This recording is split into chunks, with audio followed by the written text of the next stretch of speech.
부활하신 주님을 만날 시간입니다. 태도를 좀 고치시고 예수님의 죽음 때문에 슬퍼하고 낙심하고 낭망한 표정으로 앉아 계시지도 말고, 부활의 소망이 없어서 유대인들이 자기를 해코지하고 괴롭히고 출교하고 박해할까 봐 두려워서 문을 잠그고 꽁꽁 숨어있는 표정도 갖지 마시고, 다시 지금 우리가 살았던 삶의 모든 정황들을 뒤로 하고 부활하신 주님, 날 찾아오시고 있는 이 주님을 이 시간 만나게 되기를 바라겠습니다. 암과 삶은 다릅니다. 부활이라는 것을 알고 있는 것과 부활의 삶을 살아내는 것은 전혀 다른 문제입니다. 나사로가 죽었습니다. 동생들은 슬퍼했고 주님이 오셨습니다. 살아날 거라고 말했지만 그 여동생들은 그렇습니다, 살아날 겁니다 하고 말했지만 그건 알미였습니다. 세상의 모든 인생이 끝나고 난 다음에 자기 오빠가 살아날 거라고 믿었습니다. 그러나 주님은 바로 지금 살아날 것이라고 말씀했습니다. 부활을 어떻게 이해하고 어떻게 믿어주느냐에 따라서 삶의 방식이 다르고 생각이 다르고 세계관이 달라집니다. 인생관이 달라집니다. 아주 지독하게 오래 살고 싶어서 몸부림치는 것은 부활과 그 너머의 영혼의 세계가 없다는 것을 인정하는 것과 똑같습니다. 의미 없이 오래 살고 생명줄을 그저 붙잡고 있는 것이 축복이 아닙니다. 부활을 믿는 사람, 부활의 신앙이 있는 사람의 세계관, 인생관, 가치관은 다를 수밖에 없습니다. 자기 힘으로 살아보겠다고 아버지의 재산을 달라고 요구해서 외국으로 떠났던 아들은 처절하게 참패합니다. 완전히 빈털터리가 되고 지엄 열매를 먹어야 되는 쥐새끼 같은 삶을 살 수밖에 없습니다. 자신의 의지, 자신의 힘으로 무언가 믿어보려고 하고 행해보려고 하는 사람들의 처참함은 베드로도 마찬가지였습니다. 주님은 베드로에게 날 따르고 있는 그 예수의 삶의 뭔지를 설명해 줬어요. 예루살렘에 올라가면 고난을 받고 죽게 될 것이다. 그러나 그 다음이 있어요. 부활할 것이라는 말씀을 주셨어요. 베드로는 받아들이지 않았습니다. 가지 말라고 막았습니다. 예수님과 함께 기도할 때도 그는 실패했습니다. 너가 날 3번 부인할 것이다. 무슨 말씀을요? 주님을 위해서 죽겠습니다. 다 버릴지라도, 다 떠날지라도 나는 주님과 함께 있겠습니다. 그런 열정의 사람이었습니다. 칼을 빼서 예수님을 체포로 한 자들의 종의 귀를 자를 정도로 열정적인 사람이었습니다. 그러나 그에게 부활의 확신이 없었습니다. 십자가가 끝이 아니라 그 너머에 무덤을 비우고 나올 예수를 그는 바라보지 못했었습니다. 그런 예수님을 부인했고 그분을 저주했고 두려움에 빠져서 숨어 있었습니다. 긴 세월 주님을 따라왔지만 부활이 내 것이 되지 않고 내 믿음이 되지 않을 때 우리는 예수 믿는 믿음이 아닙니다. 예수님을 알고 있을 뿐이지 그 부활의 영이 내 안에서, 내 삶의 곳곳에서, 내 삶의 길목에서, 내 삶의 순간순간들마다 그 믿음의 삶이 나와 함께 있다는 것을 잊어버리고 좌절하고 실패하고 낙심하고 불평하고 원망하고 그리고 꼬락서니 가사로운 삶을, 믿음의 탈을 쓴 채 껍데기의 삶을 살 수밖에 없는 겁니다. 이 베드로를 주님이 찾아와 주셨습니다. 자신의 힘, 자신의 의지, 자신의 결단으로 살려고 했던 이 베드로도, 그리고 이 둘째 아들의 삶도 역시 비참한 것이었고 참혹한 것이었습니다. 오늘 주님께서 이 비참함과 참혹한 삶을 삶의 결정판으로 만들어냈던 이 베드로에게 주님이 찾아와 주셨습니다. 예수님의 부활이 이 베드로에게 어떤 영향을 줬을까요? 여러분, 우리 같이 한번 말씀을 읽겠습니다. 우리 3절부터 6절까지 말씀을 3절부터 6절까지 말씀을 같이 읽겠습니다. 3절부터 6절입니다. 시몬 베드로가 나는 물고기 잡으러 가노라 하니 그들이 우리도 함께 가겠다 하고 나가서 배에 올랐으나 그날 밤에 아무것도 잡지 못하였더니 날이 새어갈 때 예수께서 바닷가에 서셨으나 제 아들이 예수인 줄 알지 못하는지라. 예수께서 이르시되 얘들아 너희에게 고기가 있느냐 대답하되 없나이다. 이르시되 그물을 배 오른편에 던지라. 그리하면 잡으리라 하시니 이에 던졌더니 물고기가 많아 그 물을 들 수 없더라. 그물을 들 수 없었어요. 여러분, 이 사건은 뭘 말하면 예수님께서 베드로에게 너의 잃어버렸던 비전, 너가 포기했던 삶의 목표, 그것을 회복시켜 주시겠다는 말씀이에요. 예수님은 베드로가 고기를 낚는 어부가 아니라 사람을 낚는 어부라는 사실을 다시 한번 상기시켜 주시고 있습니다. 제자들은 베드로가 어부이고, 그리고 이 보통으로 이 용어가 어부만이 아니라 특별히 사람 낚는 어부인 것을 반복해서 강조해 주시고 있습니다. 그게 15절, 16절, 17절 말씀이었어요. 뭡니까? 너가 날 사랑하니? 예, 사랑합니다. 주님께서 아시지 않습니까? 너 날 사랑하니? 예, 그렇습니다. 주님은 내 양을 치라, 내 양을 먹이라는 말씀을 통해서 너는 그 고기를 잡는 고기꾼이, 수산업에 종사하는 사람이 아니야. 사람을 낚는 어부가 된다는 말씀을 결론적으로 주시고 있는 거예요. 베드로는 주님의 도전을 받습니다. 너가 날 사랑하니? 배의 고기가 아니라 세상의 열방의 고기, 사람 낚는 고기 잡는 어부가 되야 된다는 말씀이에요. 주님은 어부로서뿐만 아니라 양을 돌보는 목자로서의 베드로의 삶을 다시 한번 초대해 주시고 있는 겁니다. 여러분, 6절에 기록된 이 기적은 11절에서 설명하고 있어요. 11절에 시몬 베드로가 올라가서 그물을 육지에 끌어올리니 가득이 찬 큰 물고기가 153마리라. 이같이 많으나 그물이 찢어지지 아니하였더라. 그래서 많은 주석학자들이 이 153마리가 전 세계 열방의 모든 영혼이라는 걸 설명하기 위해서 무척 많은 시도를 했었어요. 그러나 핵심은 뭡니까? 가득이 찬 고기, 그물이 찢어지지 아니함을 통해서, 베드로를 통해서 수많은 영혼들이 주님께 돌아올 것을 예언적으로 말씀해 주신 말입니다. 누가복음 5장 1절에서 6절까지 기적과 똑같습니다. 거기도 주님은 깊은 데로 가서 그물을 내려 고기를 잡으라고 말씀하셨고, 베드로는 그물이 찢어지도록 고기를 잡았습니다. 그러나 중요한 것은 여러분, 이 누가복음 5장 10절 말씀이에요. 무서워 말라, 이제 후로는 너가 사람을 취하리라 라는 예언의 말씀을 주십니다. 고기 잡는, 고기를 가득 채우는 것이 너 인생의 목적이 아니라 너가 사역자로, 생명을 구하는 전도자로, 그리고 제자를 키우는 양육과와 훈련가로서 내 그물을 가득히 채우고 찢어지도록 생명들을 받아낼 것이라고 예언해 주시고 있는 겁니다. 자신을 위해서가 아니라 하나님을 위해서 살라는 것입니다. 물의 바다가 아니라 영혼의 바다에서 일하라고 말씀하시는 겁니다. 하나님의 나라가 다시 한번 실패한 베드로를 통해서 비전과 목표를 회복하고 있는 겁니다. 사랑하는 여러분, 특히 여러분 청년 대학부 지체들, 뭔가 이 인생의 호타감 속에서 살기 위해서 몸부림치고 있지 않습니까? 취업의 준비, 인생의 목표를 잡고 나갑니다. 먹을 고기를 위해서가 아니라 영원한 생명의 가치 있는 삶을 위해서 너희는 먼저 그의 나라와 그의 의를 구하라고 하는 인생의 종국적 가치가 나에게 무엇이 있는지, 공무원이 되고 취업을 해서 직장인이 되고 사업을 하고 일을 배우고 자기 혼자의 어떤 개인 자영업을 하는 그것이 끝이 아니라 그 너머에 주님께서 왜 그것들을, 그런 꿈들을 주셨는지를 다시 한번 생각해 보면서, 내 인생이 먹고 살기 위한 삶이라고 하면 이것처럼 값어치 없는 삶이 어디 있습니까? 부활은 우리에게 영원한 삶의 비전, 영원한 삶의 목적을 다시 한번 제시해주고 있는 겁니다. 우리의 삶에 의미가 없다면 그것은 메마르고 건조하고 무미한 것이고 부활의 확신이 없는 태도와 마찬가지입니다. 고기를 잡을 때마다 영적인 의미를 다시 한번 베드로는 상기한 것처럼 오늘 우리의 삶에도 주님, 내 삶의 의미가 뭡니까? 무엇 때문에 삽니까? 주님 부르신 calling of calling, 내 삶의 소명, 구원의 소명이 아니라 내 인생의 소명은 뭡니까? 부활의 예수님과 함께 다시 한번 고민하면서 주님, 내 인생을 드릴 수 있는 내 삶의 비전과 목적을 주십시오.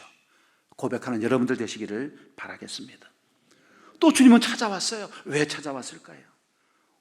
오늘 주님은 베드로를 재기시키기 위해서 찾아왔습니다. 여러분, 우리 7절 말씀을 같이 봅니다. 7절 같이 봅니다. 예수께서 사랑하시는 그 제자가 베드로에게 이르되 주님이시라니.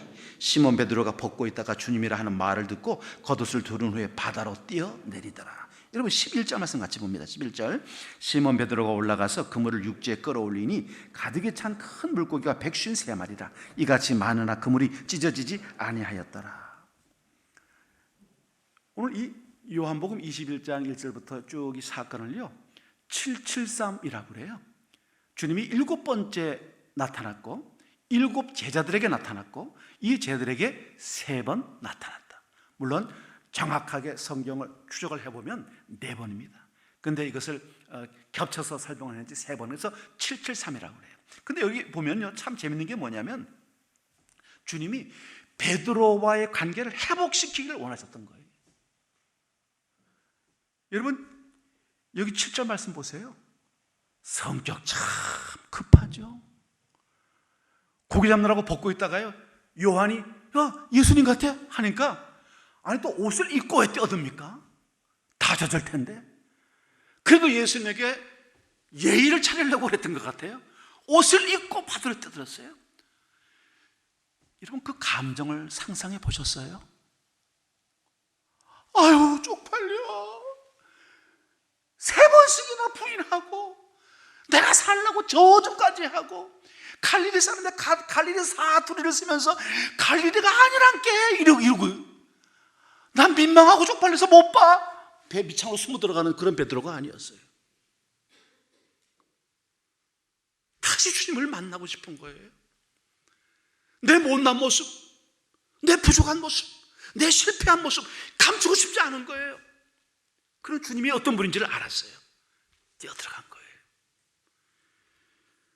베드로는 비겁하게 예수님을 3번씩이나 부인했고 자신의 자리를 지키지 못한 사람이었습니다. 그는 12 제자 그룹의 인너서클이었어요. 특별히 사랑받는 베드로, 요한, 야고보의 한 사람이었습니다.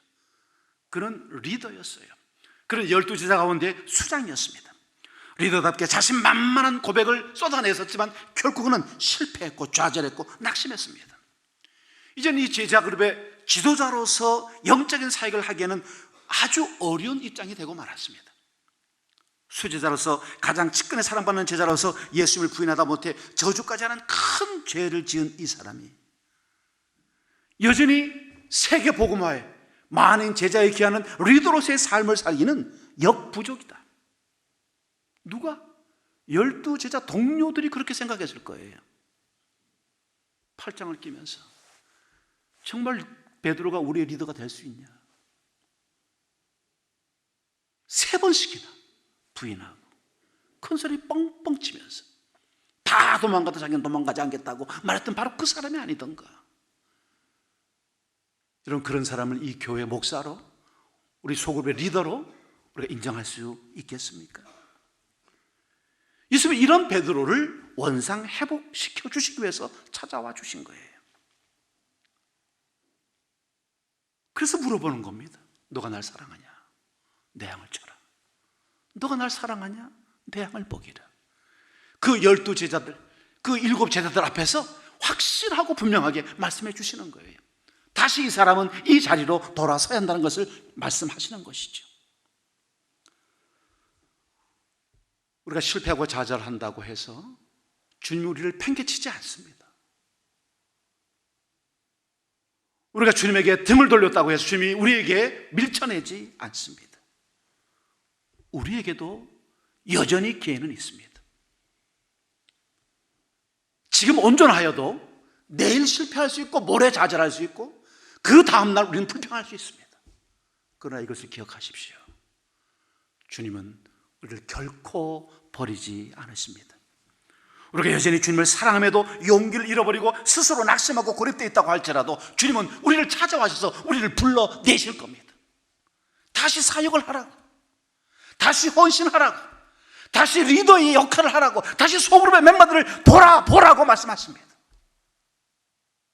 똑바로 못 살았다고, 열정을 잃어버렸다고, 영원 사랑하는 마음을 잃어버렸다고 좌절하거나 낙심하지 마십시오. 주님은 찾아와 주십니다. 다시 그 자리에 서라고 말씀하십니다. 주는 우리에게 지금도 기회를 주실 겁니다. 모세, 엘리야, 요나 다 그들은 주님 앞에 불평했고 자기 목숨을 걷어달라고 말했던 사람이었습니다. 못하겠습니다. 너무 힘듭니다. 감당할 수 없어요. 주님 나를 죽여주세요 라고 말했던 사람이 누굽니까? 모세였습니다. 엘리야였습니다. 그리고 요나였습니다. 그들의 좌절과 그들의 부정적 사고에도 불구하고 주님은 큰 사역의 성공을 맛보도록 인도해 주셨습니다. 여러분, 다시 주님 앞에 일어서야 됩니다. 비록 좌절했고 실패했고 포기했고 거룩한 직무를 거절했다고 할지라도 주님, 내가 여기 있습니다. 날 써주십시오. 날 활용해 주십시오. 나를 다시 그 주님을 사랑할 수 있는 자리로 불러주십시오. 내 속으로 멤버들을 돌보게 해주시고 내 지체들을 눈물의 기도로 키우게 해주시고 내 연약함과 내 부족함들이 내 지체들에게 격려가 되고 위로가 되게 하여 주십시오. 오늘 주님은 이 베드로처럼 여러분들에게 기회를 만들어 주시고 있습니다. 이것을 믿으시기 바랍니다. 그래서 주님은 베드로에게 다시 한번 내 양을 먹이라 치라고 말씀하고 있습니다. 여러분, 기회를 항상 붙잡는 여러분들이 꼭 되시기를 바라겠습니다. 세 번째, 우리 주님은 이 베드로와 7 제자들에게 질책과 타박과 비평과 비난을 하기 위해서 나타나신 것이 아닙니다. 왜 날 못 쫓아오니? 왜 날 못 쫓아오니? 왜 날 끝까지 지켜주지 못하냐? 왜 내가 달린 그 십자가 밑에 너희들은 없었냐? 라고 질책하는 것이 아니었습니다. 여러분, 말씀의 위로와 격려를 주시기 위해서 오신 거예요. 12 제자가 인생의 전부를 걸고 주님을 따라왔습니다. 그러나 비참한 죽음으로 제자들이 보고 있던 것은 실패였습니다. 3년 동안의 주님의 제자로서의 추종적 삶이 실패였다. 끝났다. 소망이 없다. 왜? 그들에게 있는 부활의 이미지는 존재할 수 없었어요. 부활은 사실 자체가 인류 역사에 예수님을 통해서 나타나지 않고서는 그들이 그림 그릴 수 있는 부활은 없었습니다. 기껏 그들이 보았던 것은 나사로의 부활, 죽은 아들과 딸들의 부활, 그건 재생이었지 부활이 아니었습니다. 상상할 수도 없는 부활 때문에 그들은 좌절했었어요. 두려워했고 숨어들었고 서로 의심했었습니다. 부활했다고 하는 막달라 마리아의 정갈에도 그들은 믿을 수가 없었어요. 왜? 경험해보지 못한 체험이었기 때문에 그랬습니다. 근데 여러분, 예수님께서 이 제자들, 이 갈릴리로 올라와 있는 이 제자들에게 뭐라고 부르십니까? 우리 같이 한번 5절 말씀 볼까요? 5절 같이 읽습니다. 예수께서 이르시되 얘들아 너희에게 고기가 있느냐? 대답하되 없나이다. 예수께서 이르시되 뭐라고요? 얘들아, 얘들아. 부활하신 주님께서 그 영광의 주님이 매우 아주 사랑스러운 말씀으로 제자를 부르시는 거예요. 정말 친밀하고 애정이 가득한 말투로 부르시는 겁니다. 지금 제자들이 겪고 있는 상황은 어려웠어요. 예루살렘에서의 좌절, 그 큰 상처를 안고 갈릴리로 올라왔습니다. 물론 이미 예루살렘에서 예수님의 부활을 체험했었어요. 상상할 때는 갈릴리에서 만나자는 말씀 때문에 이들이 미리 올라와 있었는지도 몰라요. 그러나 중요한 것은 올라와서도 어려웠습니다. 왜?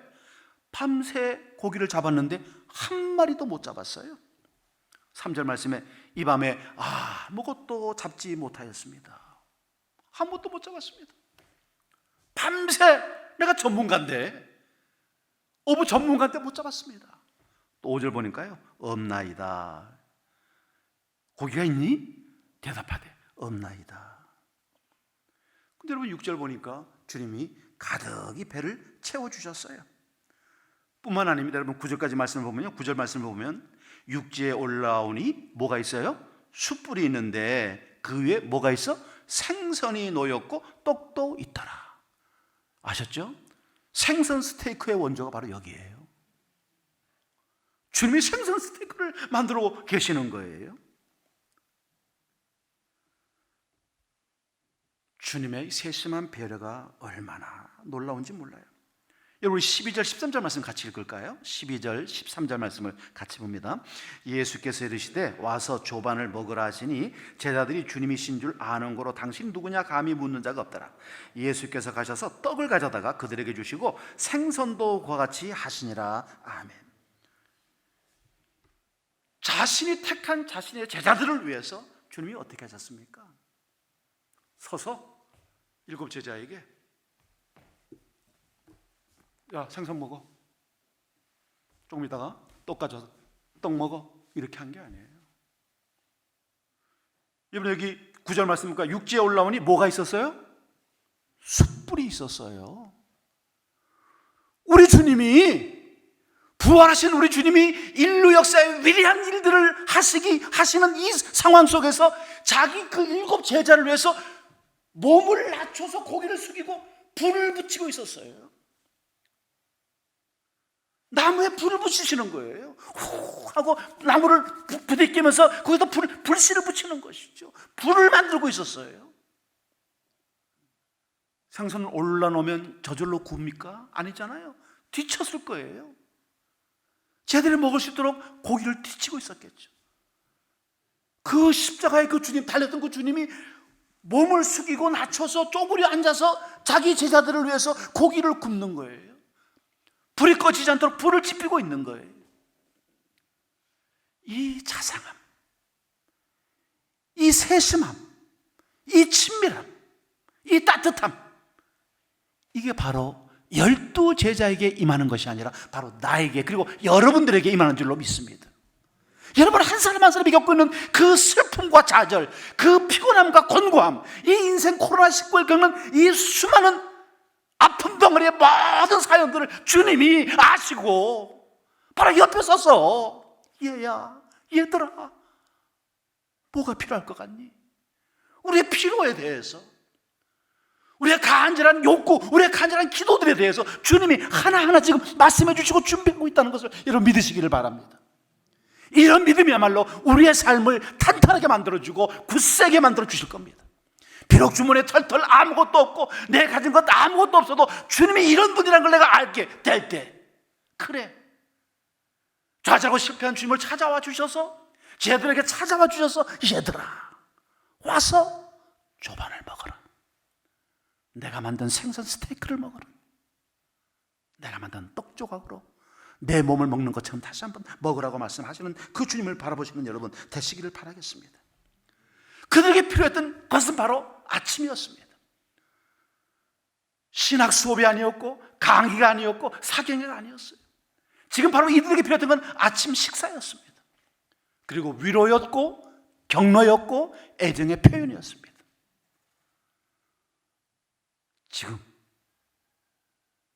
지금 여러분들에게 필요한 주님의 은혜는 뭘까요? 주님에게 뭘 요구하시고 뭘 받고 싶어 하십니까? 어떤 사랑, 어떤 위로, 어떤 격려를 받기를 원하십니까? 주님이 아침 식사를 준비한 것은 낙심하였던 제자들을 위로하시고 격려하시기 위한 사랑과 자비의 무한 행동이었습니다. 예수님께서 7명의 제자들을 아침 식사에 지금 초대하고 계시는 겁니다.